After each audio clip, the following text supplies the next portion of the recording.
Part 3. The Great Passing the Buddha's Last Days. Kinh Ðại Bát niết bàn.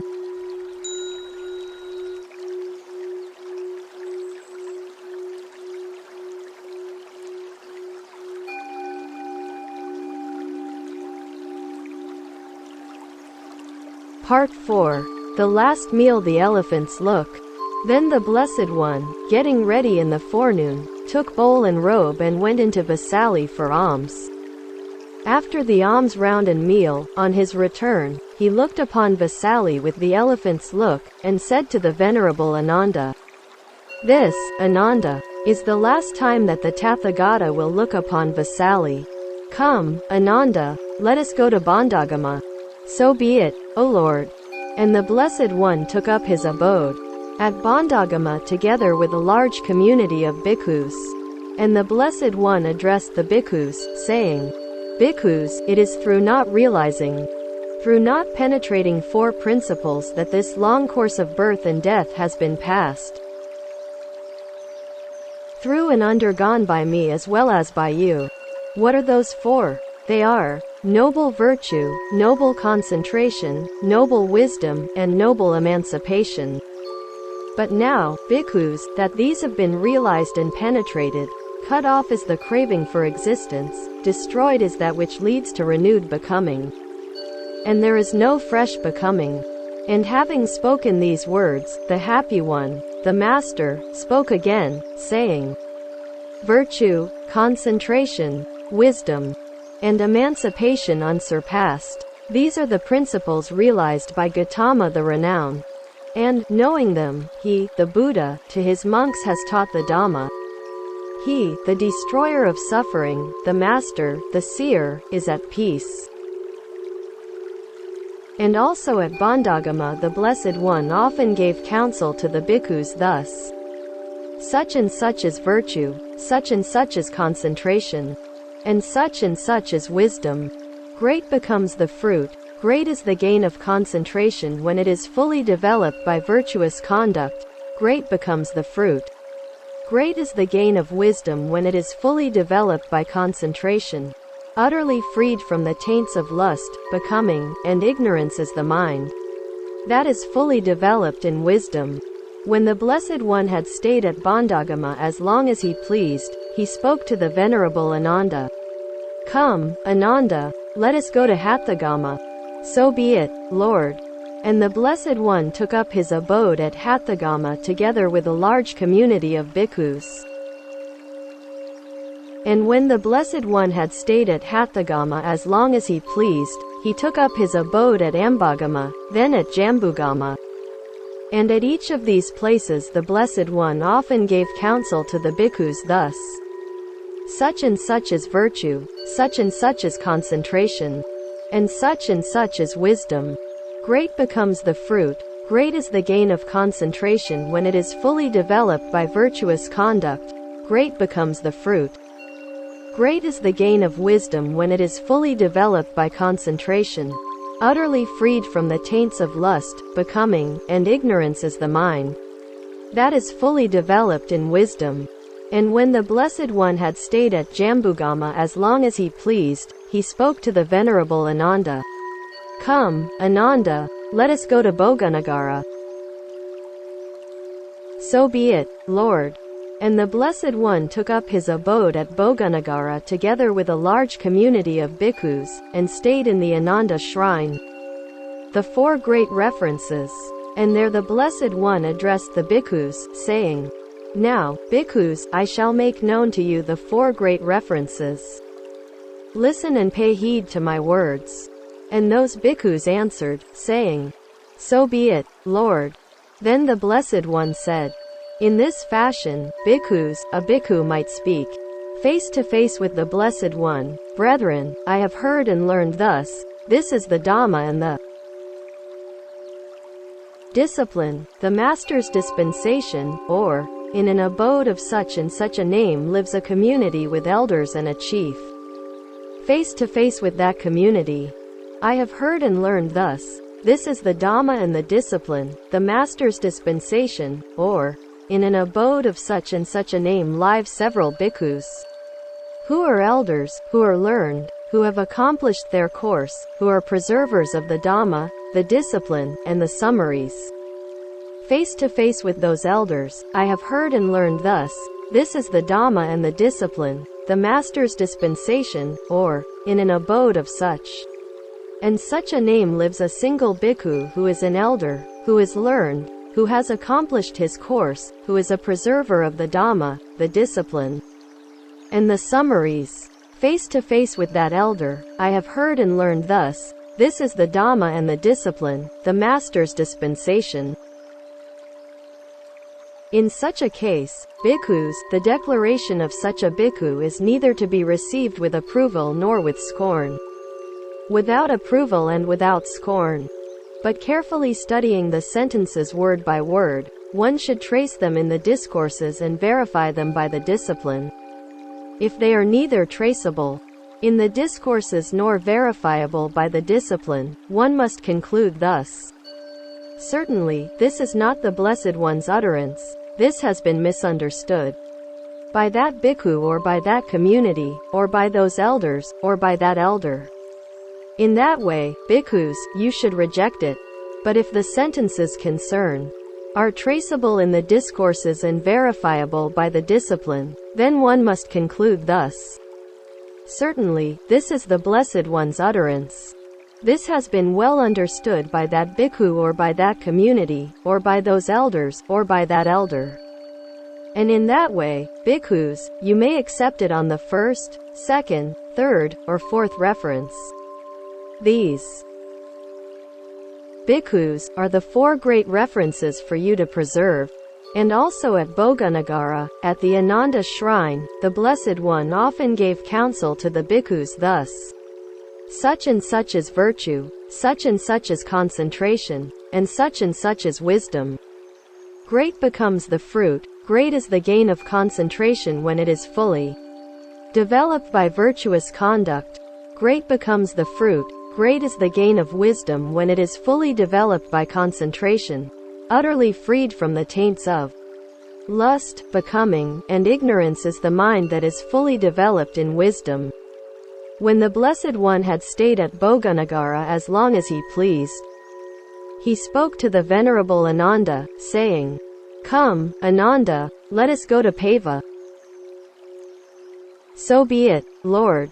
And the Blessed One took up his abode at Pava together with a great community of bhikkhus, and stayed in the mango grove of Kunda, who was by family a metalworker. The Buddha's last meal. And Kunda the metalworker came to know the Blessed One, they say, has arrived at Pava, and is staying in my mango grove. And he went to the Blessed One, and having respectfully greeted him, sat down at one side. And the Blessed One instructed Kunda the metalworker in the Dhamma, and roused, edified, and gladdened him. Then Kunda spoke to the Blessed One, saying, "May the Blessed One, O Lord, please accept my invitation for tomorrow's meal, together with the community of bhikkhus." And by his silence the Blessed One consented. Sure, then, of the Blessed One's consent, Kunda the metalworker rose from his seat, respectfully saluted the Blessed One, and keeping his right side towards him, took his departure. And Kunda the metalworker, after the night had passed, had choice food, hard and soft, prepared in his abode, together with a quantity of Sukara Madhava, and announced it to the Blessed One, saying, "It is time, O Lord, the meal is ready."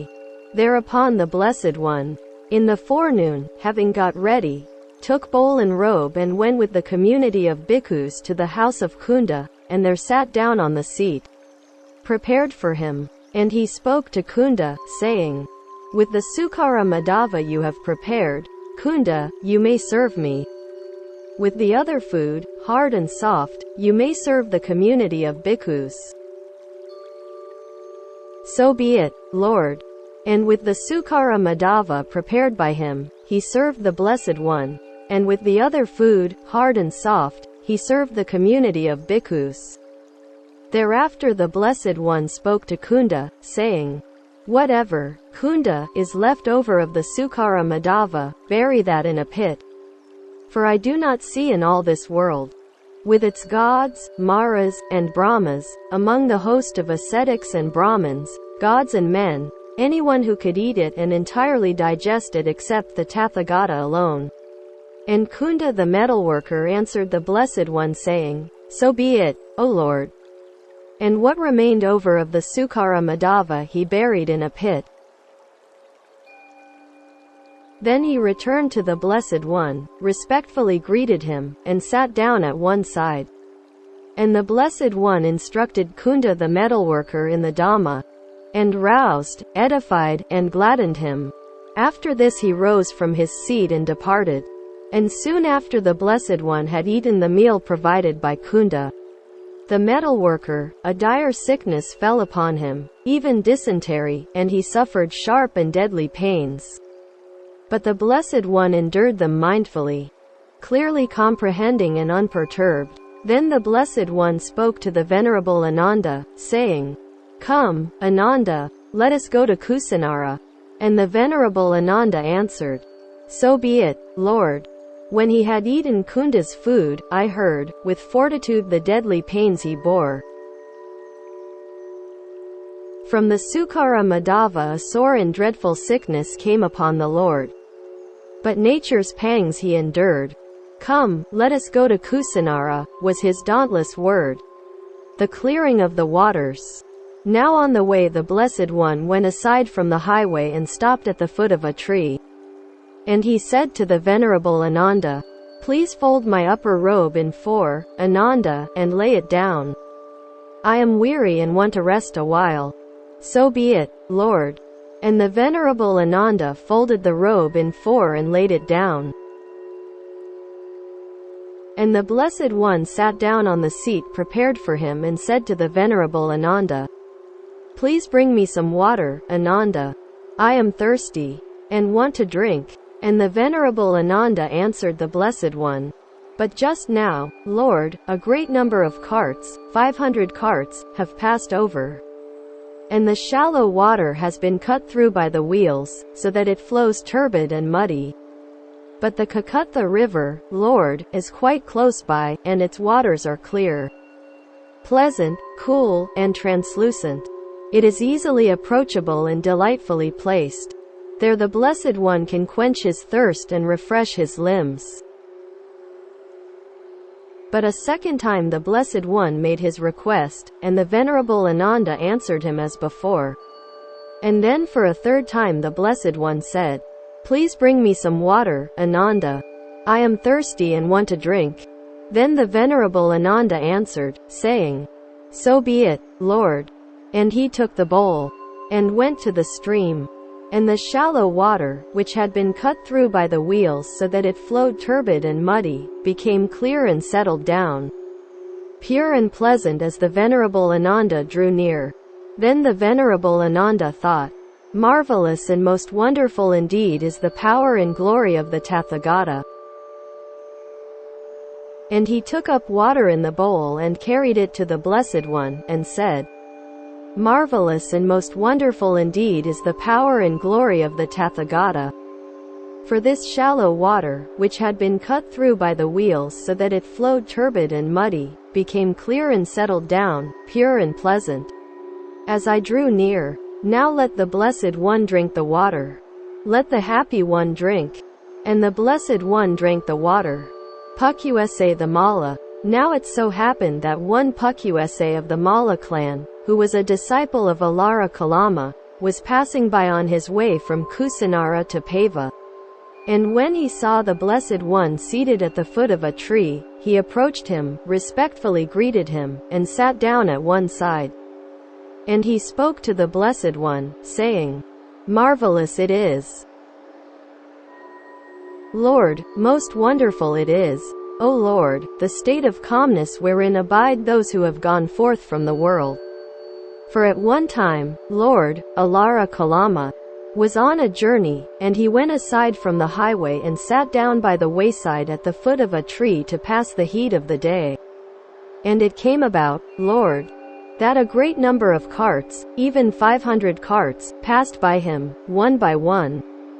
And then, Lord, a certain man who was following behind that train of carts approached and spoke to him, saying, "Did you, sir, see a great number of carts that passed you by?" And Alara Kalama answered him, "I did not see them, brother. But the noise, sir, surely you heard?" "I did not hear it, brother." Then that man asked him, "Then, sir, perhaps you slept?" "No, brother, I was not sleeping." "Then, sir, were you conscious?" "I was, brother." Then that man said, "Then, sir, while conscious and awake you still did not see the great number of carts, even 500 carts, that passed you by one after another, nor heard the noise.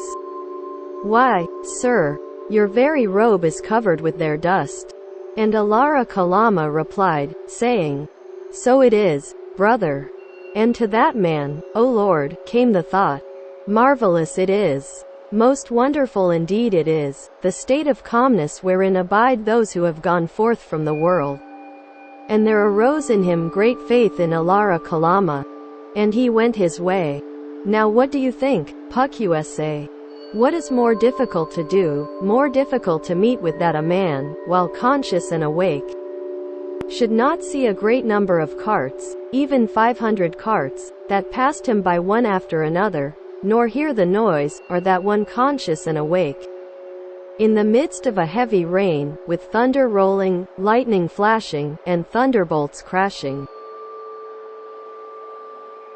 should neither see it nor hear the noise? What, O Lord, are 500 carts? Nay, 6, 7, 8, 900, or 1,000 or even hundreds of thousands of carts compared with this? Now one time, Pukusa, I was staying at a tuma, and had my abode in a barn there.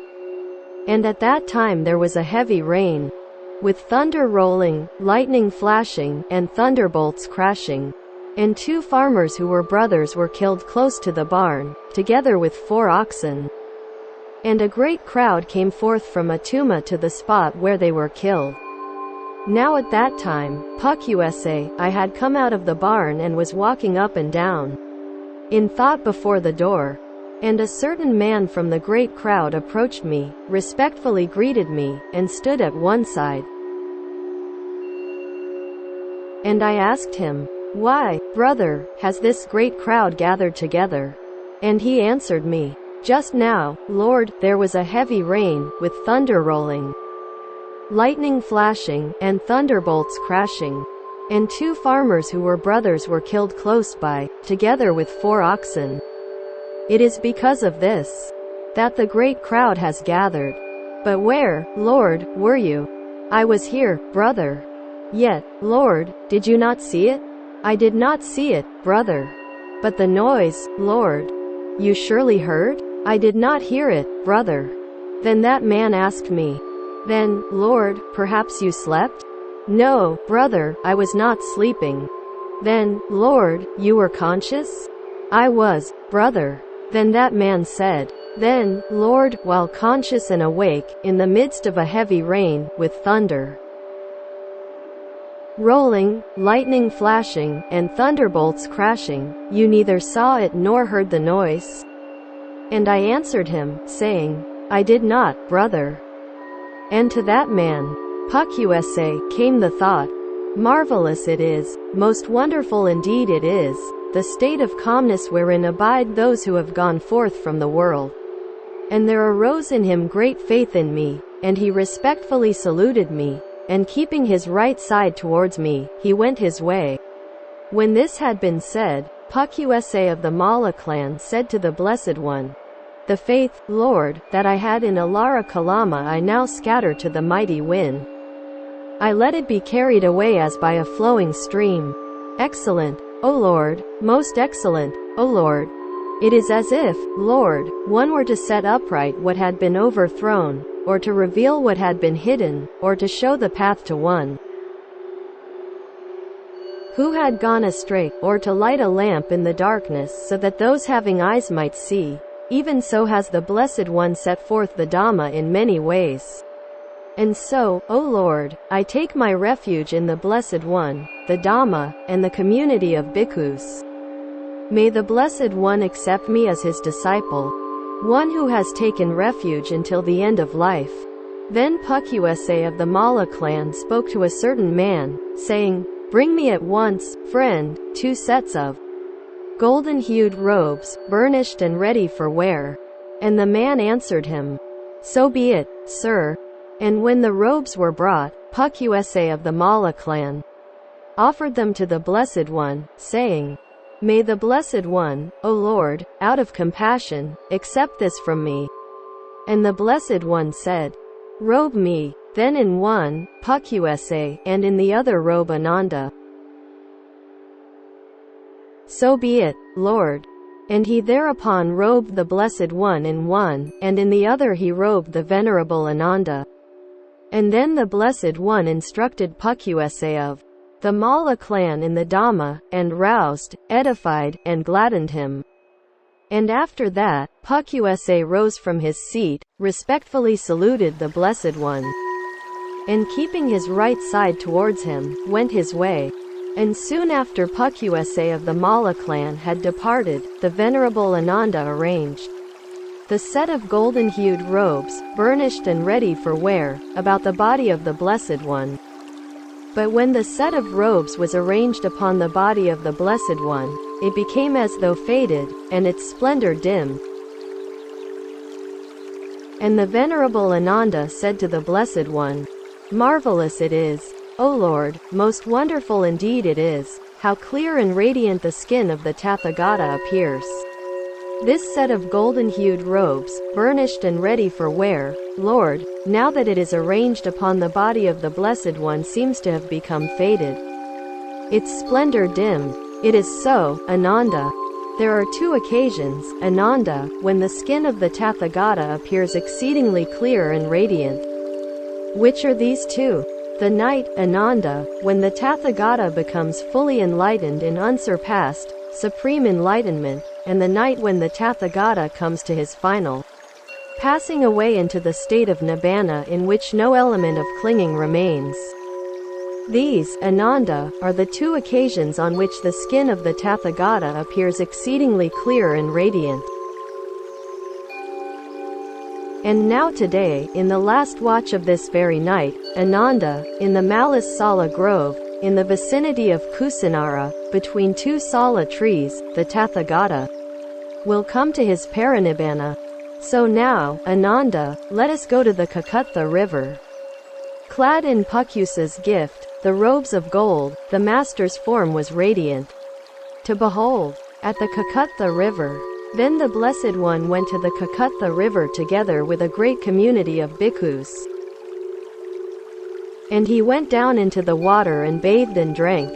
And coming forth from the water again, he went to the mango grove, and there spoke to the Venerable Kundaka, saying, Please fold my upper robe in 4, Kundaka, and lay it down. I am weary and would rest a while. So be it, Lord. And Kundaka folded the robe in 4 and laid it down.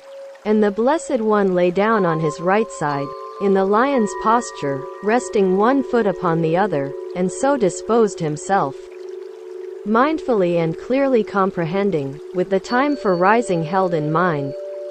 And the Venerable Kundaka sat down right in front of the Blessed One. The Buddha to Kakutha's river came, where cool and limpid flows the pleasant stream, there washed in water clear his weary frame the Buddha, he in all the world supreme. And having bathed and drank, the teacher straight crossed over, the bhikkhus thronging in his wake, discoursing holy truths, the Master great, towards the mango grove his path did take. There to the elder Kundaka he spoke, Lay down my robe, please, folded into 4. Then the elder, swift as lightning stroke, hastened the teacher's bidding to obey. Weary, the Lord then lay down on the mat, and Kunda on the ground before him sat, relieving Kunda's remorse. Then the Blessed One spoke to the Venerable Ananda, saying, It may come to pass, Ananda, that someone will cause remorse to Kunda the metalworker, saying, "It is no gain to you, friend Kunda, but a loss, that it was from you the Tathagata took his last alms meal, and then came to his end. Then, Ananda, the remorse of Kunda should be dispelled after this manner. It is a gain to you, friend Kunda, a blessing that the Tathagata took his last alms meal from you, and then came to his end. For, friend, face to face with the Blessed One I have heard and learned. There are two offerings of food which are of equal fruition, of equal outcome, exceeding in grandeur the fruition and result of any other offerings of food. Which two? The one partaken of by the Tathagata before becoming fully enlightened in unsurpassed, supreme enlightenment, and the one partaken of by the Tathagata before passing into the state of nibbana in which no element of clinging remains. By his deed the worthy Kunda has accumulated merit which makes for long life, beauty, well-being, glory, heavenly rebirth, and sovereignty. Thus, Ananda, the remorse of Kunda the metalworker should be dispelled." Then the Blessed One, understanding that matter, breathed forth the solemn utterance, "Who gives, his virtues shall increase. Who is self-curbed, no hatred bears. Whoso is skilled in virtue, evil shuns, and by the rooting out of lust and hate and all delusion, comes to be at peace." Last place of rest. Then the Blessed One addressed the Venerable Ananda, saying, "Come, Ananda, let us cross to the farther bank of the Hiranyavati, and go to the Malas Sala Grove, in the vicinity of Kusinara." "So be it, Lord." And the Blessed One, together with a large company of bhikkhus, went to the further bank of the river Hiranyavati, to the Sala Grove of the Malas, in the vicinity of Kusinara.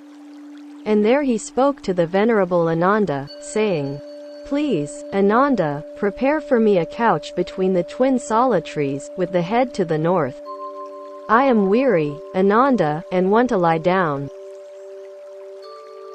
"So be it, Lord." And the Venerable Ananda did as the Blessed One asked him to do. Then the Blessed One lay down on his right side, in the lion's posture, resting one foot upon the other, and so disposed himself, mindfully and clearly comprehending. At that time the twin Sala trees broke out in full bloom, though it was not the season of flowering. And the blossoms rained upon the body of the Tathagata and dropped and scattered and were strewn upon it, in worship of the Tathagata. And celestial Mandarava flowers and heavenly sandalwood powder from the sky rained down upon the body of the Tathagata, and dropped and scattered and were strewn upon it in worship of the Tathagata. And the sound of heavenly voices and heavenly instruments made music in the air out of reverence for the Tathagata. And the Blessed One spoke to the Venerable Ananda, saying, "Ananda, the twin Sala trees are in full bloom, though it is not the season of flowering. And the blossoms rain upon the body of the." "So be it, Lord." And the Venerable Ananda did as the Blessed One asked him to do. Then the Blessed One lay down on his right side, in the lion's posture, resting one foot upon the other, and so disposed himself, mindfully and clearly comprehending. At that time the twin Sala trees broke out in full bloom, though it was not the season of flowering. And the blossoms rained upon the body of the Tathagata and dropped and scattered and were strewn upon it, in worship of the Tathagata. And celestial Mandarava flowers and heavenly sandalwood powder from the sky rained down upon the body of the Tathagata, and dropped and scattered and were strewn upon it in worship of the Tathagata. And the sound of heavenly voices and heavenly instruments made music in the air out of reverence for the Tathagata. And the Blessed One spoke to the Venerable Ananda, saying, "Ananda, the twin Sala trees are in full bloom, though it is not the season of flowering. And the blossoms rain upon the body of the grief of the gods." At that time the Venerable Upavana was standing before the Blessed One, fanning him. And the Blessed One rebuked him, saying, "Move aside, Bhikkhu, do not stand in front of me." And to the Venerable Ananda came the thought, this Venerable Upavana has been in attendance on the Blessed One for a long time, closely associating with him and serving him. Yet now, right at the end, the Blessed One rebukes him. What now could be the reason, what the cause for the Blessed One to rebuke the Venerable Upavana, saying, "Move aside, Bhikkhu, do not stand in front of me"? And the Venerable Ananda told his thought to the Blessed One. The Blessed One said, "Throughout the tenfold world system, Ananda, there are hardly any of the deities that have not gathered together to look upon the Tathagata. For a distance of 12 yojanas around the Sala grove of the Malice in the vicinity of Kusinara there is not a spot that could be pricked with the tip of a hair that is not filled with powerful deities. And these deities, Ananda, are complaining. From afar have we come to look upon the Tathagata. For rare in the world is the arising of Tathagatas, Arahats, fully enlightened ones. And this day, in the last watch of the night, the Tathagata's parinibbana will come about. But this bhikkhu of great powers has placed himself right in front of the Blessed One, concealing him, so that now, at the very end, we are prevented from looking upon him. Thus, Ananda, the deities complain. Of what kind of deities, Lord, is the Blessed One aware? There are deities, Ananda, in space and on earth, who are earthly minded. With disheveled hair they weep. With uplifted arms they weep. Flinging themselves on the ground, they roll from side to side, lamenting. Too soon has the Blessed One come to his parinibbana. Too soon has the Happy One come to his parinibbana. Too soon will the eye of the world vanish from sight. But those deities who are freed from passion, mindful and comprehending, reflect in this way. Impermanent are all compounded things. How could this be otherwise? Ananda's concern. Formerly, Lord, on leaving their quarters after the rains, the bhikkhus would set forth to see the Tathagata, and to us there was the gain and benefit of receiving and associating with those very revered bhikkhus who came to have audience with the Blessed One and to wait upon him. But, Lord, after the Blessed One has gone, we shall no longer have that gain and benefit. 4 places of pilgrimage. There are 4 places, Ananda, that a pious person should visit and look upon with feelings of reverence. What are the 4? Here the Tathagata was born. This, Ananda, is a place that a pious person should visit and look upon with feelings of reverence. Here the Tathagata became fully enlightened in unsurpassed, supreme enlightenment. This, Ananda, is a place that a pious person should visit and look upon with feelings of reverence. Here the Tathagata set rolling the unexcelled wheel of the Dhamma. This, Ananda, is a place that a pious person should visit and look upon with feelings of reverence. Here the Tathagata passed away into the state of Nibbana, in which no element of clinging remains. This, Ananda, is a place that a pious person should visit and look upon with feelings of reverence. These, Ananda, are the 4 places that a pious person should visit and look upon with feelings of reverence. And truly there will come to these places, Ananda, pious bhikkhus and bhikkhunis, laymen and laywomen, reflecting. Here the Tathagata was born. Here the Tathagata became fully enlightened in unsurpassed, supreme enlightenment.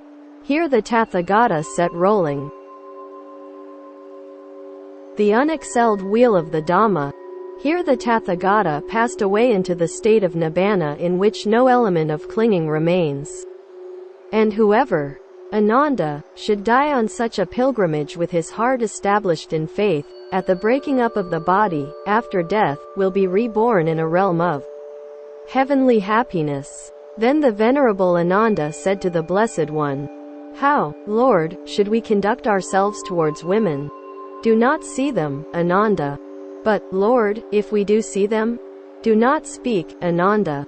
But, Lord, if they should speak to us?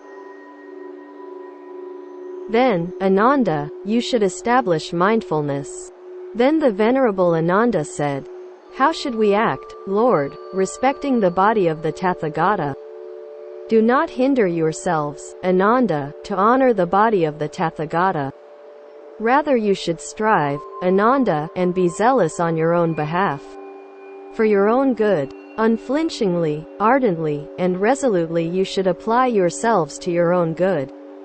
For there are, Ananda, wise nobles, wise Brahmins, and wise householders who are devoted to the Tathagata, and it is they who will render the honor to the body of the Tathagata. Then the Venerable Ananda said, but how, Lord, should they act respecting the body of the Tathagata? After the same manner, Ananda, as towards the body of a universal monarch. But how, Lord, do they act respecting the body of a universal monarch? The body of a universal monarch, Ananda, is first wrapped round with new linen, and then with teased cotton wool, and so it is done up to 500 layers of linen and 500 of cotton wool. When that is done, the body of the universal monarch is placed in an iron oil vessel, which is enclosed in another iron vessel. A funeral pyre is built of all kinds of perfumed woods, and so the body of the universal monarch is burned, and at a crossroads a stupa is raised for the universal monarch. So it is done, Ananda, with the body of a universal monarch. And even, Ananda, as with the body of a universal monarch, so should it be done with the body of the Tathagata. And at a crossroads also a stupa should be raised for the Tathagata.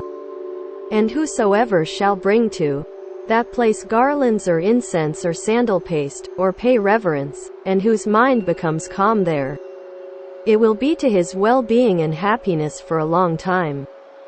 There are 4 persons, Ananda, who are worthy of a stupa. Who are those 4? A Tathagata, an Arahat, a fully enlightened one is worthy of a stupa. So also is a Paccekabuddha and a disciple of a Tathagata, and a universal monarch.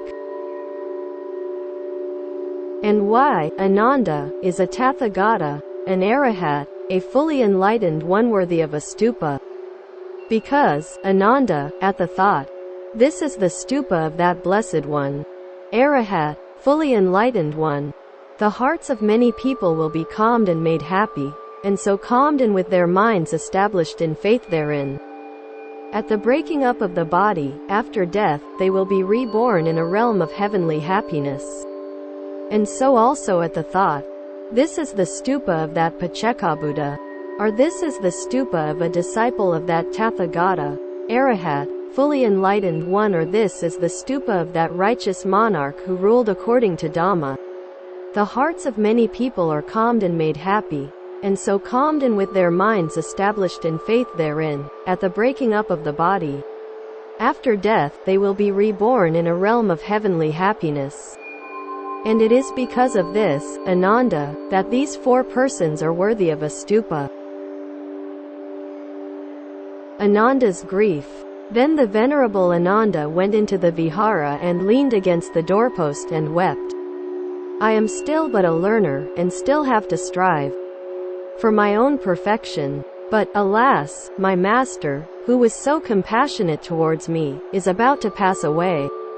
And the Blessed One spoke to the bhikkhus, saying, where, bhikkhus, is Ananda? The Venerable Ananda, Lord, has gone into the vihara and there stands leaning against the doorpost and weeping. I am still but a learner, and still have to strive for my own perfection. But, alas, my master, who was so compassionate towards me, is about to pass away.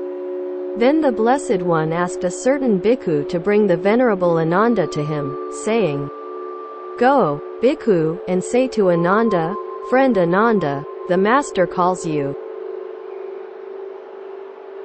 So be it, Lord. And that bhikkhu went and spoke to the Venerable Ananda as the Blessed One had asked him to. And the Venerable Ananda went to the Blessed One, bowed down to him, and sat down on one side. Then the Blessed One spoke to the Venerable Ananda, saying, "Enough, Ananda, do not grieve, do not lament. For have I not taught from the very beginning that with all that is dear and beloved there must be change, separation, and severance of that which is born, come into being, compounded, and subject to decay? How can one say, may it not come to dissolution? There can be no such state of things. Now for a long time, Ananda, you have served the Tathagata with loving kindness in deed, word, and thought, graciously, pleasantly, with a whole heart and beyond measure. Great good have you gathered, Ananda. Now you should put forth energy, and soon you too will be free from the taints." Praise of Ananda. Then the Blessed One addressed the bhikkhus, saying, "Bhikkhus, the Blessed Ones, Arahats, fully enlightened ones of times past, also had excellent and devoted attendant bhikkhus, such as I have in Ananda. And so also, bhikkhus, will the Blessed Ones, Arahats, fully enlightened ones of times to come. Capable and judicious is Ananda, bhikkhus, for he knows the proper time for bhikkhus to have audience with the Tathagata, and the time for bhikkhunis, the time for laymen and for laywomen, the time for kings and for ministers of state, the time for teachers of other sects and for their followers." In Ananda, bhikkhus are to be found 4 rare and superlative qualities.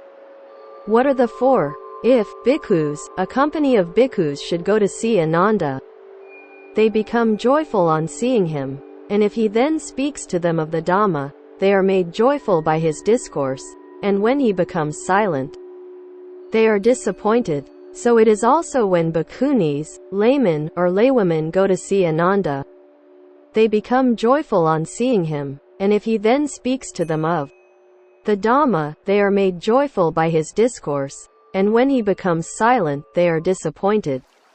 In a universal monarch, bhikkhus are to be found 4 rare and superlative qualities.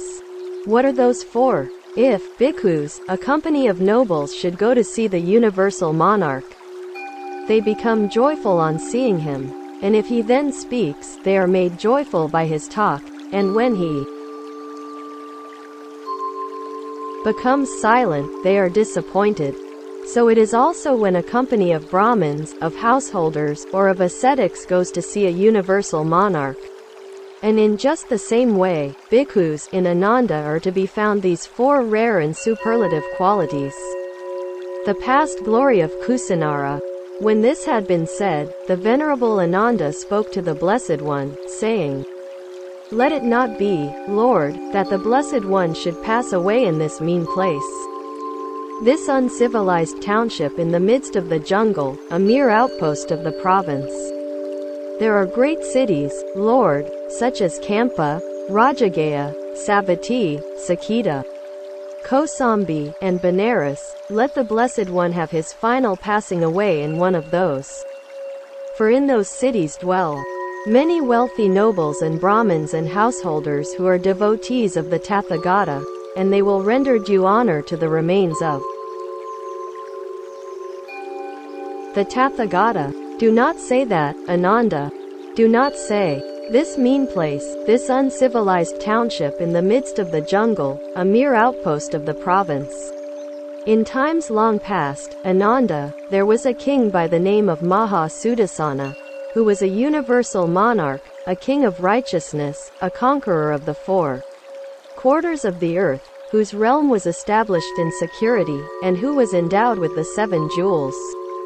And that king Maha Suddasana, Ananda, had his royal residence here at Kusinara, which was then called Kusavati, and it extended 12 yojanas from east to west, and 7 from north to south. And mighty, Ananda, was Kusavati, the capital, prosperous and well populated, much frequented by people, and abundantly provided with food. Just as the royal residence of the deities, Alakamanda, is mighty, prosperous, and well populated, much frequented by deities and abundantly provided with food, so was the royal capital of Kusavati.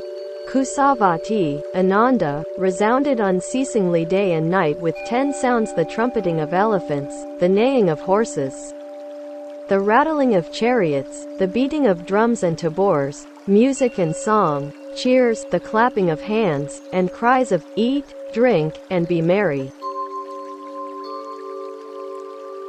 Lamentation of the malice. Go now, Ananda, to Kusinara and announce to the malice. Today, Vasetthas, in the last watch of the night, the Tathagata's parinibbana will take place. Approach, O Vasetthas, draw near. Do not be remorseful later at the thought. In our township it was that the Tathagata's parinibbana took place, but we failed to see him at the end. So be it, Lord. And the venerable Ananda prepared himself, and taking bowl and robe, went with a companion to Kusinara.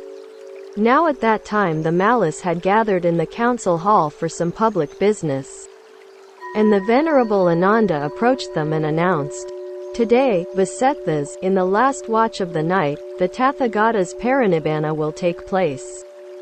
Approach, Vasetthas, draw near. Do not be remorseful later." At the thought, in our township it was that the Tathagata's parinibbana took place, but we failed to see him at the end. When they heard the venerable Ananda speak these words, the malice with their sons, their wives, and the wives of their sons, were sorely grieved. Grieved at heart and afflicted, and some, with their hair all disheveled, with arms uplifted in despair, wept, flinging themselves on the ground. They rolled from side to side, lamenting, "Too soon has the Blessed One come to his parinibbana. Too soon has the Happy One come to his parinibbana. Too soon will the eye of the world vanish from sight." And thus afflicted and filled with grief, the malice, with their sons, their wives, and the wives of their sons, went to the Sala Grove, the recreation park of the malice, to the place where the venerable Ananda was. And the thought arose in the venerable Ananda, "If I were to allow the malice of Kusinara to pay reverence to the Blessed One by one, the night will have given place to dawn before they are all presented to him. Therefore let me divide them up according to clan, each family in a group, and so present them to the Blessed One thus. The Mala of such and such a name, Lord, with his wives and children, his attendants and his friends, pays homage at the feet of the Blessed One." And the venerable Ananda divided the malice up according to clan, each family in a group, and presented them to the Blessed One. So it was that the venerable Ananda caused the malice of Kusinara to be presented to the Blessed One by clans, each family in a group, even in the first watch of the night. The last convert. Now at that time a wandering ascetic named Subhata was dwelling at Kusinara. And Subhata the wandering ascetic heard it said, "Today in the third watch of the night, the parinibbana of the ascetic Gautama will take place." And the thought arose in him, "I have heard it said by old and venerable wandering ascetics, teachers of teachers, that the arising of Tathagatas, Arahats, fully enlightened ones, is rare in the world. Yet this very day, in the last watch of the night, the parinibbana of the ascetic Gautama will take place. Now there is in me a doubt, but to this extent I have faith in the ascetic Gautama, that he could so teach me the Dhamma as to remove that doubt." Then the wandering ascetic Subhata went to the Sala Grove, the recreation park of the malice, and drew near to the venerable Ananda, and told the venerable Ananda his thought. And he spoke to the venerable Ananda, saying, "Friend Ananda, it would be good if I could be allowed into the presence of the ascetic Gautama." But the venerable Ananda answered him, saying, "Enough, friend Subhata, do not trouble the Tathagata. The Blessed One is weary." Yet a second and a third time the wandering ascetic Subhata made his request, and a second and a third time the Venerable Ananda refused him. And the Blessed One heard the talk between them, and he called the Venerable Ananda and said, "Stop, Ananda. Do not refuse Subhadda. Subhadda, Ananda, may be allowed into the presence of the Tathagata. For whatever he will ask me, he will ask for the sake of knowledge, and not as an offense. And the answer I give him, that he will readily understand." Thereupon the Venerable Ananda said to the wandering ascetic Subhadda, "Go then, friend Subhadda, the Blessed One gives you leave." Then the wandering ascetic Subhadda approached the Blessed One and saluted him courteously. And having exchanged with him pleasant and civil greetings, the wandering ascetic Subhadda seated himself. Multitude, such teachers as Purana Kassapa, Makali Gosala, Ahita Kesakambali, Pakuta Kakayana, Sanjaya Belatipada, Nagantha Nadapada, have all of these attained realization, as each of them would have it believed, or has none of them, or is it that some have attained realization and others not? Enough, Subhadda, let it be as it may, whether all of them have attained realization, as each of them would have it believed, or whether none of them has, or whether some have attained realization and others not. I will teach you the Dhamma, Subhadda. Listen and heed it well, and I will speak. So be it, Lord. The lions roar. And the Blessed One spoke, saying, "In whatsoever Dhamma and discipline, Subhadda, there is not found the Noble Eightfold Path. Neither is there found a true ascetic of the first, second, third, or fourth degree of saintliness. But in whatsoever Dhamma and discipline there is found the Noble Eightfold Path, there is found a true ascetic of the first, second, third, and fourth degrees of saintliness. Now in this Dhamma and discipline, Subhadda, is found the Noble Eightfold Path, and in it alone are also found true ascetics of the first, second, third, and fourth degrees of saintliness. Devoid of true ascetics are the systems of other teachers. But if, Subhadda, the bhikkhus live righteously, the world will not be destitute of arahats." In age but 29 was I, Subhadda, when I renounced the world to seek the good. 51 years have passed since then, Subhadda. And in all that time a wanderer have I been in the domain of virtue and of truth, and except therein, there is no saint of the first degree. And there is none of the second degree, nor of the third degree, nor of the fourth degree of saintliness. Devoid of true ascetics are the systems of other teachers. But if, Subhadda, the bhikkhus live righteously, the world will not be destitute of arahats. When this was said, the wandering ascetic Subhadda spoke to the Blessed One, saying, "Excellent, O Lord, most excellent, O Lord. It is as if, Lord, one were to set upright what had been overthrown, or to reveal what had been hidden, or to show the path to one who had gone astray, or to light a lamp in the darkness so that those with eyes might see. Even so has the Blessed One set forth the Dhamma in many ways. And so, O Lord, I take my refuge in the Blessed One, the Dhamma, and the community of bhikkhus. May I receive from the Blessed One admission to the order and also the higher ordination." Whoever, Subhadda, having been formerly a follower of another creed, wishes to receive admission and higher ordination in this Dhamma and discipline, remains on probation for a period of 4 months. At the end of those 4 months, if the bhikkhus are satisfied with him, they grant him admission and higher ordination as a bhikkhu. Yet in this matter I recognize differences of personalities. If, O Lord, whoever, having been formerly a follower of another creed, wishes to receive admission and higher ordination in this Dhamma and discipline, remains on probation for a period of 4 months, and at the end of those 4 months, If the bhikkhus are satisfied with him, they grant him admission and higher ordination as a bhikkhu, then I will remain on probation for a period of 4 years. And at the end of those 4 years, if the bhikkhus are satisfied with me, let them grant me admission and higher ordination as a bhikkhu. But the Blessed One called the Venerable Ananda and said to him, Ananda, let Subhata be given admission into the order. And the Venerable Ananda replied, So be it, Lord. Then the wandering ascetic Subhata said to the Venerable Ananda, It is a gain to you, friend Ananda, a blessing, that in the presence of the Master himself you have received the sprinkling of ordination as a disciple. So it came about that the wandering ascetic Subhata, in the presence of the Blessed One, received admission and higher ordination. And from the time of his ordination the Venerable Subhata remained alone, secluded, heedful, ardent, and resolute. And before long he attained to